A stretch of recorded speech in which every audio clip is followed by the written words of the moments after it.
Clara itu sempat turun di 40 kilo. Turun? Iya, dari 98 kilo, sekarang di 56. Oh, jauh ya? Jauh banget. Ini kan panas banget ya, boleh buka nggak sih? Boleh. Emang itu yang ditunggu kok. Dia bilang, Clara bisa nggak begini. Siapa itu yang nanya? Siapa? Jadi ada salah satu staf pejabat begitu lah ya. Gitu. Terus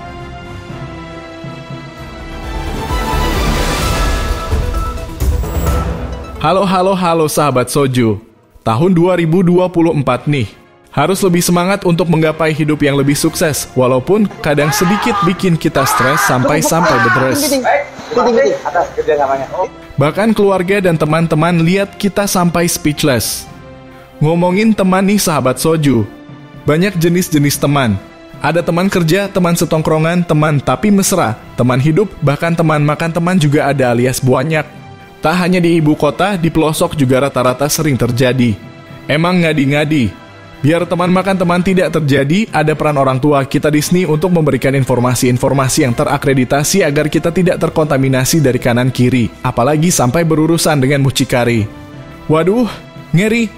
Di zaman yang serba canggih, kita memang dituntut lebih pintar untuk memilih teman sekitar. Walaupun dengan embel-embel jadi pacar, kita harus punya radar biar keluarga tak gusar. Ketika kita masuk surat kabar dengan berita yang beredar, lantas pengacara ganteng Next Era punya informasi apa untuk sahabat Soju di rumah? Cus, langsung order makanan, lupakan mantan sebentar, gak usah dalam kamar, di mana saja bisa nobar Soju. Kayak aku bilang I miss you ke kamu. Iya, kamu. Kembali lagi di Social Justice.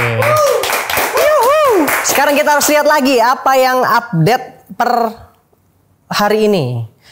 Oke, artis berinisial BW diadukan ke Bea Cukai akibat pamer stok dagangan merek nih ya, iPad murah. Coba kita lihat lagi. Oh, berarti dia nih. Oke. Jadi dia nih diduga jualan barang elektronik bekas ya, diduga ya. Karena dia jual pad, suatu tab gitulah, terus nggak ada dusnya gitu. Jadi netizen itu menduga bahwa itu adalah produk bekas. Kalau misalkan produk bekas, maka pasal-pasal yang berpotensi adalah pertama, Pasal 111 Undang-Undang Nomor 7 Tahun 2014 tentang perdagangan, di mana setiap importir yang mengimpor barang dalam keadaan tidak baru dipidana dengan pidana penjara minimal 5 tahun dan atau pidana denda maksimal 5 miliar. Tuh guys, ada minimal 5 tahunnya tuh. Jadi di Indonesia ini tidak impor barang bekas ya, kecuali ditentukan oleh undang-undang. Kalau itu barang selundupan, berpotensi dipenjara maksimal 10 tahun dan denda maksimal 5 miliar. Untuk yang menyelundupkannya, bukan untuk yang menjual ya, orang yang menyelundupkannya berpotensi pasal tadi menurut pasal 102 huruf A Undang-Undang Nomor 17 Tahun 2006 tentang kepabeanan, begitu. Itu untuk yang menyelundupkan. Tapi untuk yang menjual, kalau memang itu terbukti hasil kejahatan, penadahan berpotensi dipenjara maksimal 4 tahun menurut pasal 480 KUHP.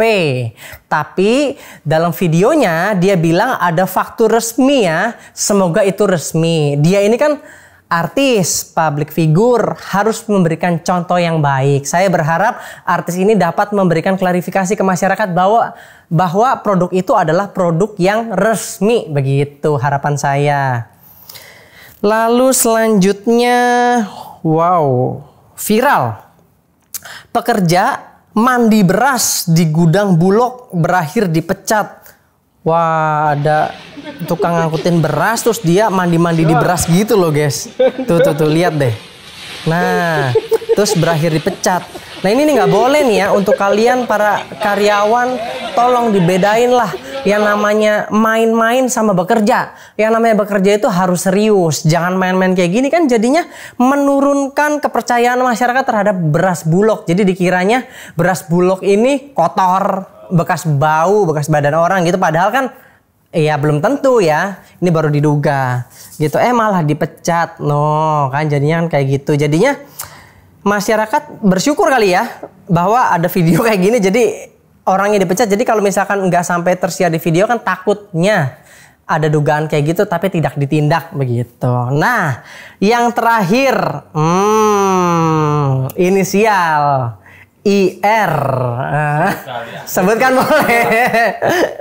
Artis Inara Rusli diperiksa polisi gegara laporan Virgoon.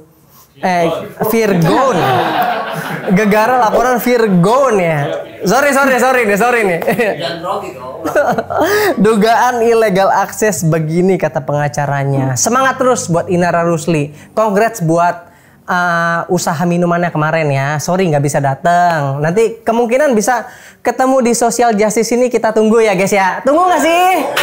Iya. Udah dapat. Tim udah oke nih Inara. Tinggal dihubungin aja. Nonton iklan susu strawberry. Si Bang Kiwil makan mie. Sudah bulan Januari nih. Will you marry me? Iya. Hari ini kita kedatangan seperti biasa wanita cantik dan seksi, yaitu yang bertransformasi menjadi lebih manis dan seksi, yaitu Clara Gopa. Tepuk tangan. Halo. Salam kenal. Kakak. Siapa? Clara, siap. Iya, silakan duduk. Iya, boleh tahu sedikit nggak sih, kamu kan namanya Clara Gopa nih. Gopa tuh apa? Gopa itu sebelum di Dua Semangka itu punya ciri khas goyang. Cukup. Dua Semangka apa dulu nih? Jadi sebelum Clara dari awal. Ya, sebelum Clara ngebentuk nama di Dua Semangka itu Clara sempat solo. Nah terus Clara Gopa itu adalah ciri khas goyangan Clara pas ketika solo single gitu. Goyang pompa gitu. Gopa goyang pompa. Iya. Bentar loh, Gopa goyang pompa, terus katanya tadi Dua Semangka. Dua Semangka itu ya penyanyi dangdut yang ngebentuk duo. Oke, jadi dua penyanyi jadi satu, duo namanya Dua Semangka. Siap, nangkep. Goyang pompa. Boleh lihat dikit nggak sih? Aduh. Dikit aja. Boleh nggak sih? Waduh, boleh nggak guys? Kalau Koko yang boleh dikit aja. Kasih dikit lah. Ya, kasih dikit ya. Kasih dikit. Tapi nggak ada musiknya, gimana? Nggak ada musik. Kita dangding. Kita dingdang dulu aja. Dangding ding dangdut. Oh, iya, pas nggak? Hah? Dangding ding dangdut ya. Ayo semua ya. Dangding ding dangdut. Dangding ding dangdut. Iya, begitu. Ding dang. Ya, thank you. Jadi kayak biasanya lemes jadi kayak nervous gitu loh. Langsung semangat ya. Bagus tapi kayak gitu. Bagus kayak gitu tadi. Karena punya pantun nih buat Koko nih. Boleh nggak sih kasih pantun buat Koko? Boleh dong. Ada ruko jual brownies anget. Cakep. Bubur sumsum rasa kedondong. Cakep. Koko manis banget, cium dong. Iya. Kok jadi gendut? Tiba-tiba begitu begitu. Nggak ada yang marah kan? Nggak ada, aman. Ada. Boleh di sini. Memang kita cari yang kayak gitu. Oh gitu ya? Kagak bercanda ya. Kita ngomongin hukum di sini. Lagi sibuk apa sekarang? Lagi sibuk produksi lagu. Wah keren. Spill lah di sini apa nama judulnya? Jadi memang Clara kemarin sempat fokus solo, jadi bikin lagu dangdut Jawa. Dangdut Jawa. Aku dari Jawa. Oh ya? Iya. Jawa mana? Jawa Cirebon. Oh Jawa Cirebon. Iya. Spill dikit dong Jawanya kayak gimana? Aku tahu nggak? Jawa ngapa atau Jawa halus? Jawa Tengah, perpaduan Jawa Timur. Oh gitu. Jadi Jawa halus ya? Jawa halus. Ya, iya. Single atau apa itu, album atau apa sih? Kita keluarnya single sama sempet cover gitu lah, main di YouTube gitu lah. Oh iya di YouTube kayak Nextera gini ya. Oke. Nah, aku lihat nih kayaknya ada bagian tubuh yang berubah drastis nih. Yeah. Kalau boleh tahu apa aja yang treatment yang kamu lakuin? Clara itu sempat turun di 40 kilo. Turun? Iya, Oh, dari kamu dulunya gendut? 98 kilo, sekarang di 56. Oh jauh ya? Jauh banget. Makanya banyak yang nggak mengenalin Clara sekarang. Jadi dipikir Clara Gopa itu udah hilang gitu. Oh iya saya adiknya. Oh. Lagi. Maksudnya ada treatment khusus apa? Minum obat atau kamu exercise atau apa? Memang semua itu memang dari hujatan ya. Dari hujatan. Dari hujatan netizen yang pedas Mulut sekali netizen ya. itu ya. Begitu kan? Bisa menurunkan. Jadi yang mau turun ya memang harus dihujat gitu. Tapi tergantung ke pribadi masing-masing. Kalau Clara kan orangnya tipe yang apa ya, kalau misalkan kita berjalan nih terus orang-orang ini pada nggak ngeliatin aku kenapa ya gitu loh. Jadi karena kayak beda. merasa kurang gitu. Kalau dulu kan kalau nggak dilihatin pun nggak masalah gitu kan. Nah, sekarang itu kalau misalkan nggak dilihatin, kok nggak dilihatin sih? Berarti gue nggak cantik dong gitu. Jadi kayak ada sedikit kayak. Padahal beda Clara Gopa yang orang netizen tahu kan, mungkin yang tadi 80 kilo tadi kan, sekarang udah turun begitu. Tapi kamu puas nggak dengan turun itu atau memang kamu pengen gendut? Enggak, aku memang kalau misalkan kita mau nurutin netizen ya kan ada 2 netizen nih sebenarnya. Iya, ada 2 netizen. Banyak kali netizen punya 2 karakter gitu. 2 karakter sih. Jadi ada yang suka aku gendut, ada juga yang suka aku yang montok gendut gitu, ada juga suka yang aku lebih langsing begitu. Kalau aku kan karena aku dihujat netizen, terus kebanyakan kan yang menghujat kan bilang gentong lah, apalah begitu. Jadi menurut netizen lebih bagus kamu sekarang. Yang sekarang. Menurutku juga lebih bagus yang sekarang lah. Kalau misalkan sampai 80 kan nggak baik juga untuk kesehatan untuk kesehatan loh. Juga nggak untuk bagus. Kesehatan nggak baik, lebih ke situnya.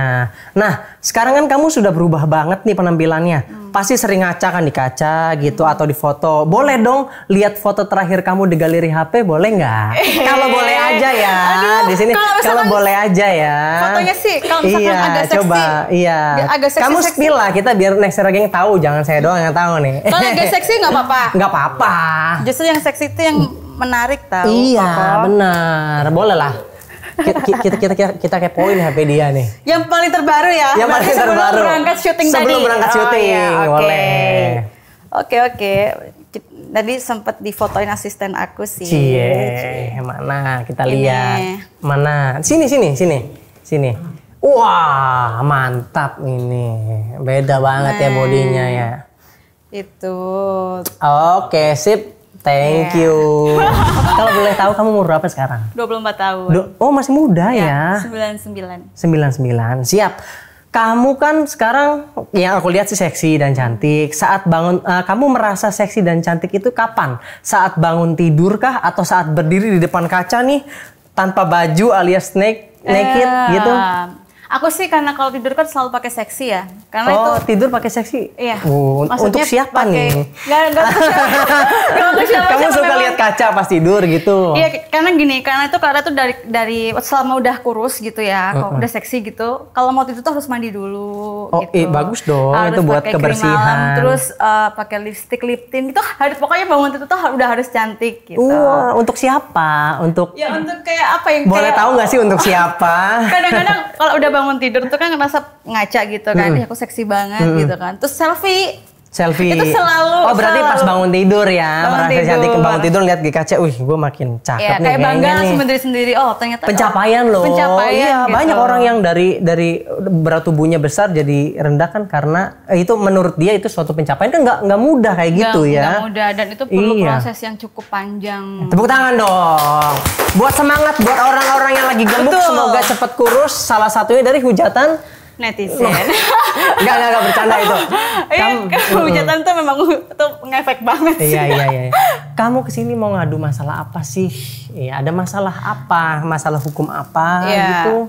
Sebenarnya karena tuh bertanya-tanya kemarin juga ke teman-teman yang mungkin lebih paham gitu ya. Makanya ini sampai ke Nexera, terus mau tanya ketemu Koko nih. Kemarin tuh kan ada berita kok. Anak SD di Bandung kan dikabarkan itu selama 3 minggu itu anak itu dijual sama mucikari gitu. Ke 22 pria. Nah, apa sih hukuman buat para pelaku mucikari itu kok? Maksudnya hukuman yang tepat gitu untuk... Oh, saya lihat itu beritanya kemarin. Jadi beritanya itu anaknya diperkosa kan? Ya kan, anaknya diperkosa. Hukumannya untuk mucikari menurut saya ya, untuk mucikari dan orang yang melakukan hubungan seks dengan anak itu pasal 76D, Junto pasal 81 Undang-Undang Nomor 17 Tahun 2016 tentang Perlindungan Anak. Di sana itu orang-orang yang melakukan itu bisa dipenjara maksimal 5 tahun, minimal 5 tahun dan maksimal 15 tahun. Dan denda maksimal 15 miliar loh. Jadi gini loh, simpelnya berhubungan seks dengan anak di bawah umur 18 tahun. Mau dia suka sama suka, dengan paksaan atau tanpa paksaan, tetap dipenjara. Intinya, tidak boleh melakukan hubungan seks dengan anak di bawah umur gitu. Iya. Dan juga pasalnya ada di pasal 2 ayat 1 Undang-Undang nomor 21 tahun 2007 tentang pemberantasan tindak pidana perdagangan orang dengan minimal penjara 3 tahun dan paling lama 15 tahun.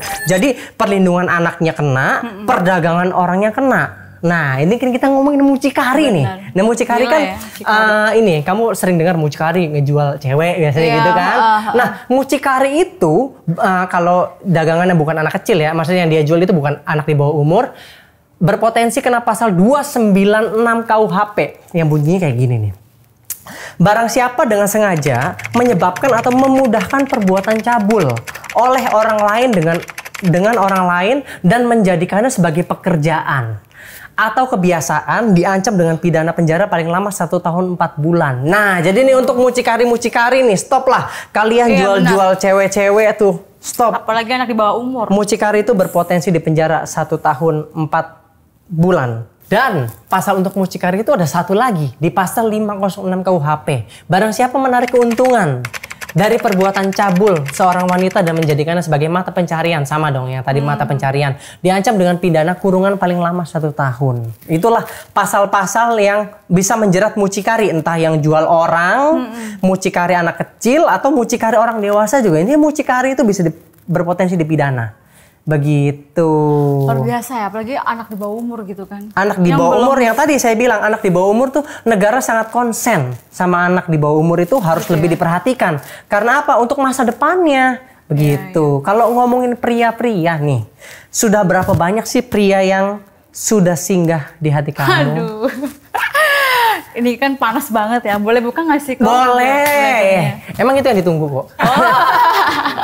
Bisa aja kok ini mah. Iya, oke. Berapa pria yang sudah singgah di hati kamu, Clara? Untuk saat-saat ini, untuk saat-saat ini sih sebenarnya banyak banget yang ngedeketin gitu. Cuman Clara itu kan bukan tipe perempuan yang gampang untuk deket dengan laki-laki. Harus gitu. effort dong. Ya, kalau udah effort, udah tunjukin gitu. Karena kan Clara udah pernah sakit hati, udah pernah jadi kayak agak sedikit trauma, terus Iya, benar. agak sedikit nggak ada yang bener lah gitu. Semua tuh pokoknya sama gitu. Sempat ada ketraumaan lah kayak ini gitu. Nah, pas aku udah mulai langsing begini kan banyak banget yang ngedeketin gitu. Jadi Clara tuh lebih hati-hati gitu sekarang. Makanya kalau misalkan untuk singgah itu sebenarnya banyak banget. Cuman Clara itu nggak bisa yang ya udah ini gitu. Belum memilih lah ya. Belum bisa. Jadi intinya yang ngedeketin banyak nih pilih belum ada. Aku gitu. mau tahu sedikit. Effort menurut kamu tuh apa sih? Effort cowok ngedeketin kamu tuh apa yang perlu dilakukan oleh cowok itu? Sebenarnya kalau menurut Clara tentang effort itu bukan tentang biaya hidup sih Oh, kalau. bukan Jujur. biaya hidup. Gini, centang dulu. Kalau misalkan dia bisa memenuhi ke biaya hidup. Tapi kok pakai tapi sih? Tapi katanya tidak dilihat dari biaya hidup. Ya. Tapi gini, kalau misalkan Clara itu menurut Clara gini ya. Kalau biaya hidup itu kan pasti itu sudah normal begitu. Normal. Karena gini, jadi nggak perlu laki-laki diperdebatkan itu, lagi ya. Laki-laki itu kalau udah sayang sama kita pasti dia tahu apa yang harus dia lakukan, bukan hanya bentuk biaya hidup tapi bentuk perhatian. Iya, maksudnya itu yang waras kan? Yang waras. Iya, gitu. yang nggak waras yang nggak ngasih biaya hidup gitu. Nah, tapi kalau misalkan dia nggak ada tapi dia ada-adain, justru itu yang effort menurut aku kok. Tuh, yang nggak ada dia ada-adain. Dia ada-adain, dicari-cariin. Justru itu yang menurut Clara itu ya itu yang lebih bagus sih daripada orang yang udah punya semuanya terus ya udah, tapi ngebiayain hidup semua perempuan lah. Wow. Sakit dong. Ya, gitu. jadi kamu nggak rela dibagi. Kok jadi cerita, jadi curhat gitu ya. Gitu, curhat. Intinya tuh begitu kok. Menurut Clara sih gitu ya. Nah, aku juga mau tanya lagi nih kok ya. Iya, boleh. Ada nggak sih kok pertolongan untuk si korban tadi kan tentang perdagangan anak dari negara kita gitu loh. Maksudnya untuk pertolongan buat mereka itu contohnya kayak apa ya? Maksudnya biaya hidup atau pengobatan secara psikologis, mungkin jaminan sosial itu menurut kok tuh ada nggak sih kayak begitu? Dan itu pertolongan itu memang benar-benar bisa nggak sih untuk dikasihkan ke korban-korban seperti itu? Secara hukum pastinya ada. Ada di pasal 68 Undang-Undang Perlindungan Anak. Jadi anak yang korban penculikan tadi, penculikan, penjualan, perdagangan, ada perlindungan khusus. Perlindungannya ada di pasal 59 ayat 2 huruf H.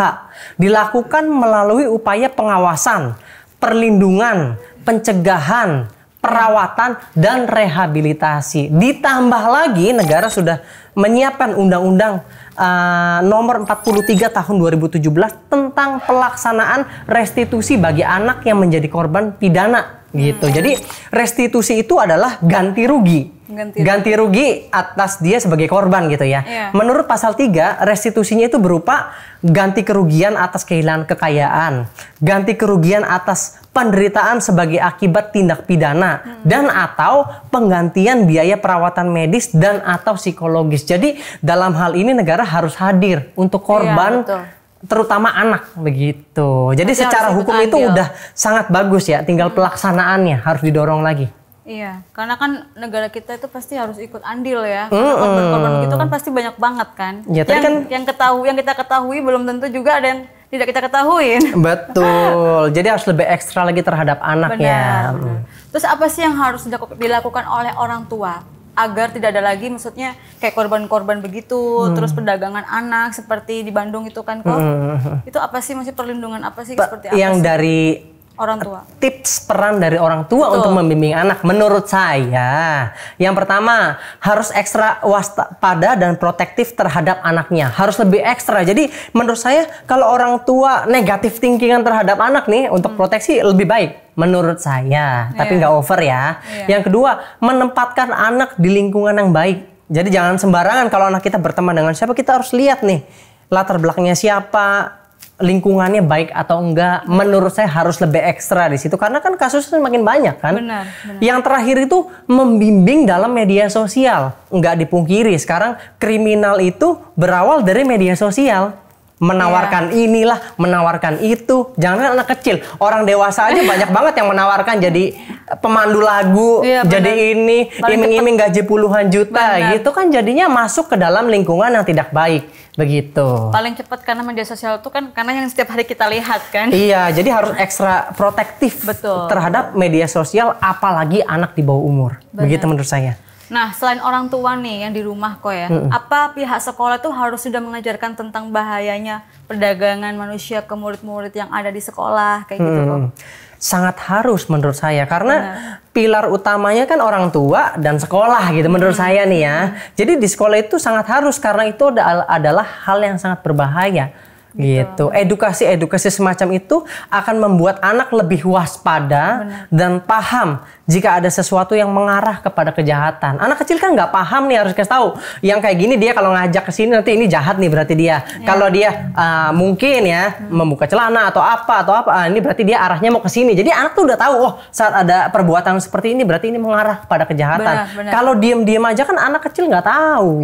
Begitu. Kadang kan kalau misalkan orang tua terlalu protektif juga kan kadang-kadang malah katanya kan begini, kalau orang tua terlalu protektif tuh anaknya malah nakal. Menurut aku juga nggak masuk ya yang kayak gitu ya. Harus lebih ekstra. Apalagi banyak contoh kasus kan kayak tadi. Emangnya nggak serem kalau anak kalian kena peristiwa seperti itu gitulah. Nah di social justice ini kan akan memberikan edukasi semacam ini nih untuk orang tua dan masyarakat agar tidak terjadi. Karena udah banyak banget. Antisipasi dengan cara menonton, salah satunya menonton social justice. Nah terus kok si mucikarinya ini kan udah ketangkap ya. Terus tadi kan juga ada 22 pria yang terlibat atau memperkosa si korban gitu kan. Dan 22 pria ini tuh bisa kena pasal atau sampai, maksudnya bisa kena pasal atau bebas aja gitu. Maksudnya bebas aja enak banget dong, bebas aja. Ya menurut saya memperkosa juga berpotensi dijerat dengan pasal yang sama. Kan tadi saya udah jelasin. Berhubungan setubuh dengan anak itu suka sama suka, misalkan ada anak nih umur 17 tahun, suka sama suka itu kalau dilaporin tetap masuk penjara loh. Tetap ya? Tetap, karena anak di bawah umur. Nah pasalnya itu pasal 76D Junto 81 Undang-Undang Nomor 17 Tahun 2016 tentang perlindungan anak. Tetap berhubungan seks dengan anak di bawah umur bisa berpotensi di penjara minimal 5 tahun dan maksimal 15 tahun dan denda maksimal 15 miliar. Gitu. Jadi udah se-strict itu peraturannya. Saya mendorong aparat penegak hukum juga penanganan harus lebih Lebih intens lagi Iya. begitu. Apalagi kan hukum di Indonesia ini udah sangat protek sekali kan. Bener, dari segi hukum udah menurut saya udah bagus lah gitu. bagus. Tinggal pelaksanaannya aja dimaksimalkan. By the way nih, aku mau tanya, kamu pernah nggak sih ditawarin untuk terjun ke dunia perdagangan manusia atau kamu yang dijual sama mucikari? Kalau Clara yang dijual sih enggak, cuman ditawarin iya. Ditawarin iya. Di kalangan artis tuh sebenarnya udah nggak kaget ya, gitu. Oh, Apalagi di oke. dunia entertainment. Terus di teman-teman lingkungan sekitar tuh pasti ada lah namanya, Beb ada mau job nih. Gitu. Iya, jobnya, Yang bilangnya job kemarin kemarin kejadian di sekitar 2 bulan yang lalu Sama kamu sama aku langsung. ditawarin Jadi gini, ada bilangnya event nyanyi. event nyanyi. Salah satu di Mm-mm. acaranya tuh nggak tahu apa, tapi yang jelas kalau dari cara DP-nya, readers yang kita udah kirim itu dia memenuhin gitu dan bahkan dia nggak nego. Oke. Nah, ketika sudah sampai di lokasi, aku lihat di flyer itu nggak ada namaku. Memang ada acara, cuman nggak ada namaku. Kamu udah datang gitu? Sudah datang, gitu ceritanya.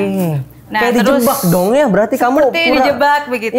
Iya. Tapi kan untungnya kan kalau di readers aku tuh aku nggak bisa berangkat sendiri, harus ada manajer, ada Iya. asisten begitu. Harus gitu dong. Nah, terus iya. pas ketika lihat di flyer loh, kok aku nggak ada gitu kan. Aku pikir ya sudahlah, mungkin akunya mungkin sebagai nyanyi di situ mungkin nggak masuk di flyer. Tapi yang jelas ketika kita off air tuh selalu ada di flyer. Iya dong. Maksudnya di mana-mana tuh dipasang gitu kan. Tapi ini nggak ada. Nah, akhirnya aku tanyain ke penyelenggara acara itu, aku tanyain, mereka bilang nggak ada slot. Lah logikanya kan begini, sudah lunas ya. Udah mengarah ke sana nih ya. Cuman dia nggak ngasih tahu dulu, masih belum. Lagi dong, penasaran. Apa abis itu? Terus ya udah akhirnya loh aku tanya, kok nggak ada, kok ini aku nggak nyanyi gitu. Sampai malam itu sampai jam 12. Udah selesai make up, udah semuanya, terus aku tanya, loh ini aku nggak nyanyi, nggak dia jemput apa gimana? Kan nggak ada slot katanya. Lah, tapi aku mikirnya gini, loh tapi nggak bisa balik loh ya, DP dan pelunasan nggak bisa balik. Oh, Iya. nggak masalah gitu. Oh, Kok nggak itu siapa masalah yang gitu? ngomong kalau boleh tahu? Penyelenggara acara. Panitianya Oh, gitu. panitia ya. Cuman Bukan terduganya nih ya. bukan. Bukan. Tapi nggak tahu lagi sih kalau itu ada sekongkol atau gimana. Terus ya udah aku pikir ya udahlah, enak ya namanya kerja, nggak nyanyi, nggak kerja terus dapat duit gitu kan. Iya. Terus nggak lama kemudian aku mau balik, kok nggak dikasih tiket pulang nih. Oh, nggak gitu kan. dikasih. Terus kamu nggak inisiatif beli sendiri?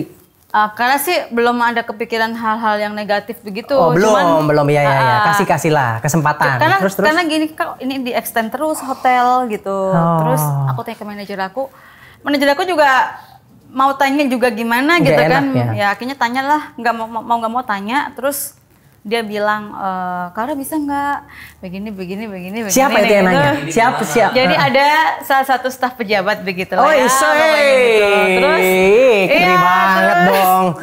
ya udah akhirnya Staff ya, bukan orangnya ya? bukan Tapi staffnya. tapi orangnya kamu Tapi tahu nggak? tapi serem banget sih memang kejadian kemarin. Karena nggak mau ya. Tiba-tiba suruh gedor pintu hotel gitu kan. Loh, aku langsung bilang ke manajer aku bahwa aku sakit, aku bilang begitu. Aku menolak secara halus gitu. Kalau aku takutnya, Maksudnya ada orang datang? jadi orang yang menawarkan seperti itu ke Clara itu menunjukkan chatnya Orang itu. chat yang orang itu. Tapi aku penasaran banget. Dia spill namanya nggak? Siapa? Si asisten. Aku tahu dia siapa. Oh, kamu tahu? Oke. Ya tahu udah dia keep it.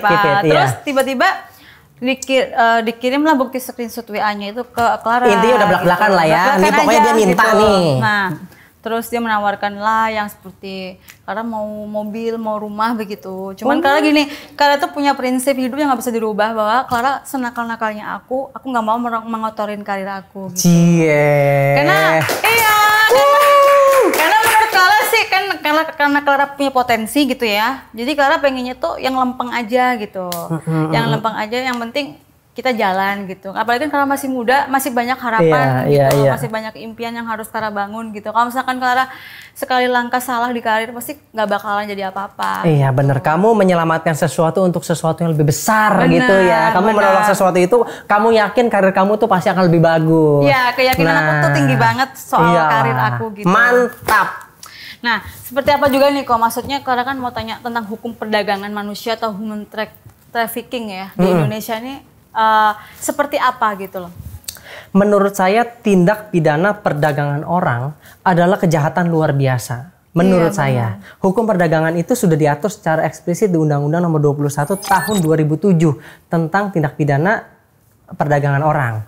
Di pasal 2 ayat 1-nya yang pada intinya yang melakukan perdagangan orang berpotensi dipidana maksimal 15 tahun dan denda maksimal 600 juta. Jadi jangan main-main ya, berkedok PRT, berkedok apa, mau kedok apa kayak pokoknya kalau kalian melakukan perdagangan orang mengambil keuntungan dari situ, maka Anda berpotensi pasal 2 ayat 1 Undang-Undang Nomor 21 Tahun 2007.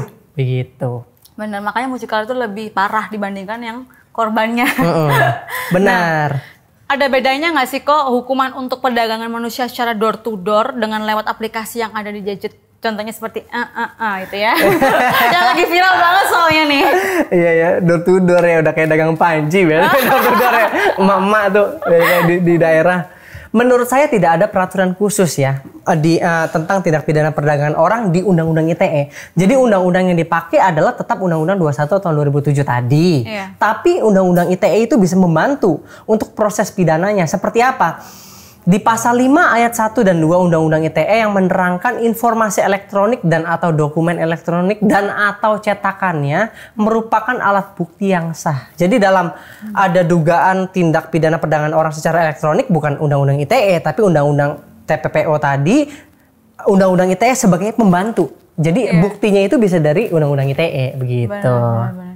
Nah makanya apa sih yang harus dilakukan ketika kita merasa bahwa kita sedang di lingkaran perdagangan manusia kok? Karena kan setiap hari nih beritanya tuh di sosial media tuh perdagangan serem banget gitu loh. Kalau tips dari saya, pertama kalau Anda tahu dan merasa ada di lingkungan itu maka Anda harus menjauh. Yang pertama kali dari diri Anda sendiri begitu. Yang kedua jangan takut lapor polisi. Saya yakin banget kalau Anda lapor polisi juga identitas kalian akan dijaga begitu. Yang ketiga waspada akan lingkungan sekitar. Jadi lebih baik negatif thinking deh. Nggak apa-apa, soalnya sekarang bahaya kayak gini. Negatif thinking aja dulu. Wah ini bahaya kayak gini, kita harus bisa mengendalikan diri begitu. Dan yang terakhir, besar banget ya. Dan yang terakhir, gunakan sosmed yang bijak. Yang tadi itu kalian mungkin awalnya santai, buka-buka sosmed, ditawarin nih pemandu lagu nih, ditawarin nih kerja di Hong Kong nih, ditawarin nih kerja ini kayak jangan gampang. Kalian harus lihat legalitas dari yang tadi menawarkan begitu. Benar. Apakah itu resmi, apakah tidak? Begitu. Nah, kita kok dari soal perdagangan manusia ya kok ya. Jadi kan gini, kalau tuh sering banget ya, kalau misalkan naik motor tuh kan banyak banget pengendara motor tuh sambil merokok yang begitu kan. Terus main asal buang aja begitu. Udah aku tuh kan tipe orang yang nggak suka asap rokok, apalagi rokoknya sampai kena kita gitu kan. Nah, bahkan pernah ada juga nih beritanya pengendara motor tuh kena abu rokok dari pengendara motor yang tidak bertanggung jawab gitu kok. Nah, itu kita bisa nggak sih nuntut dia walaupun bukti fisik abu rokoknya itu kemungkinan susah untuk kita bawa ke pihak berwajib kayak gitu? Menurut saya sangat bisa ya. Karena merokok saat berkendara itu berpotensi dihukum kurungan 3 bulan dan denda maksimal Rp750.000 sesuai pasal 283 Undang-Undang Lalu Lintas dan Angkutan Jalan. Pada pasal 283 ini memang tidak diurai secara jelas mengenai larangan merokok. Tapi menurut saya merokok saya asumsikan dapat mengganggu konsentrasi kala mengemudi. Dan kamu jangan khawatir juga. Oh nggak ada buktinya abu rokoknya. Nah sekarang kan ada ETLE, pantauan pengendara yang ketahuan merokok saat berkendara bisa dipantau oleh Electronic Traffic Law Enforcement. Sehingga pelanggaran bisa dipantau dari jarak jauh. Jadi jangan Anda pikir, oh nggak ada yang lihat, ada kamera loh sekarang yang ituin mereka. Nah, saat nanti sudah tahu pelakunya siapa yang merokok itu, maka orang tersebut misalkan kena mata gitu ya. Terus dia matanya perih dan sebagainya, dia harus perawatan sebagainya, bisa dimintakan ganti rugi, digugat secara perdata dengan dasar hukum 1365 KUH Perdata perbuatan melawan hukum. Begitu. Nah, makasih ya Kak udah ngasih tahu Clara tentang hukum-hukum yang ada di Indonesia. Terus jadi kan Clara lebih paham gitu, lebih bisa melek. Oh iya. Jadi misalkan nanti nextnya Clara berhadapan dengan kejadian-kejadian yang pernah kita bicarakan tadi. Jadi Clara, oh iya benar ini pasal ini gitu. Jadi tahu. Mantap. Gitu. Clara, thank you udah datang ke Social Sama-sama, Justice. Semoga Koko. kamu nggak kena masalah hukum ya pokoknya ya. Amin, Dan di sini semoga. juga kita akan memberikan edukasi juga masyarakat biar masyarakat juga tidak terkena kasus hukum. Itu yang kita mau dari program yang bermanfaat ini. Mengurangi, Dan ingat ya, mau manusia, hewan, tumbuh-tumbuhan, semua ada hukumnya. Sama seperti kamu menghukum aku ketika aku tidak sleep call sama kamu. Cie. Oke. Iya. Pulang nggak bisa tidur aku nih. Iya. Sehat-sehat terus ya. Makasih. Like, share, dan komen, dan subscribe channel Social Justice. Oke, saya Koko Joseph Irianto dan Clara Gopa. Bye-bye. Bye-bye.